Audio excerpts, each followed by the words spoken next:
why you guys are here tonight, man. We're going to be talking about this Keefe D situation in arrest. Now, we've been knowing for a while that they've been looking at Keefe D. He's been dry snitching, wet snitching on himself for the last couple of years, try to write a book, man. He's been basically out here almost like freelancing, man, information, man, immunity. You know what I'm saying? Because again, now we know he talked to LA law enforcement. So I guess he thought, man, I have immunity. I can talk about whatever I want. But obviously that didn't happen this week. Let me play this real quick, fair use. The murder investigation of Tupac Shakur has seen an unexpected break after Las Vegas police have arrested a suspect in connection with the rapper's 1996 death. According to the Associated Press, Dwayne Keefe D Davis was arrested on Friday morning, September 29th, although it's unclear what charge or charges he is facing. This marks the first ever arrest in the investigation into Tupac's murder, which has remained unsolved for 27 years. The development comes a little over 2 months after police raided the home of Davis's wife. Las Vegas police said at the time that they were searching the house as a part of the ongoing Tupac Shakur homicide. So we know he got arrested, he got charged for being involved in the shooting and the death of Tupac 27 years ago. Now, Skandalous, we know you, the one and only, the oracle as far as this information. What's your thoughts on this crazy development? Because we never thought he was going to get arrested. We just thought it was just some cap. They're going to go in his house, do nothing, and then there's going to be nothing. But what's your thoughts on the actual arrest? Is this cap? Is this just nothing? Do you think he'll actually get charged at some point? What's your thoughts just on this before I go into the other question? I think your guess is as good as mine, but like if you remember when we talked on episode 1, I think there was a Keefe D topic, and we said that it's probably just smoke and mirrors, that they just want to make some headlines and stuff. It's hard to fathom that they could actually prosecute this many years later, almost 3 decades. We see it now today more than ever because, you know, DNA sampling and shit, when people upload their DNA to Ancestry websites and stuff, now they could track all these potential serial killers and shit like that because they have cousins or nephews or people that upload their DNA. They find a partial match.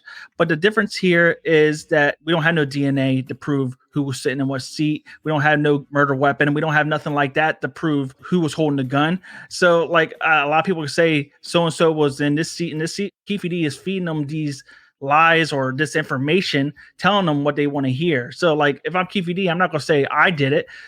The best way to get around it is you say that somebody did it that's no longer here, that a dead man can't talk, you know, and they just got to believe what T.I. said the same situation with his cousin. Remember, he said, oh, yeah, I'm going to let the cousin say he did it. The cousin was dead, so I'm going to say he shot him. So everybody knows, like everyone, I think, has a clue about what happened. There was a beatdown at the MGM with Orlando Anderson, and his uncle Keefe D was a gang leader of the Southside Compton Crips. And basically when Tupac was leaving the MGM and shit and going to Club 662 for the Mike Tyson post-match party. That's when it happened. It just so happened that Tupac was stopped at a light because some girls were talking to him and the girls were shouting out Tupac, and that's how Keefe D and everyone in the car, heard him. And that's, it just random luck and chance, if you want to call it luck. I don't want to call it luck, but chance.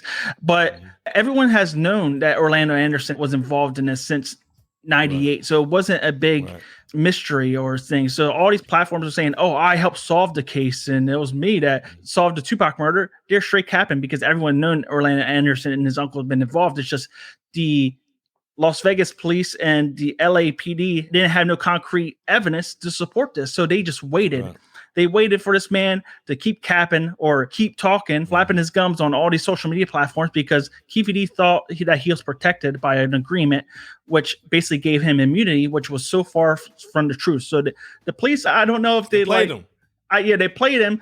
What he signed was that he'll tell them information in 2011 around then, and all that information that he tells them cannot be used for incriminating him. But if you go out and you go on radio and you say, oh, I did this, or you go on a podcast, you say I did this, that's a different circumstance because that's not within the confines of that testimony.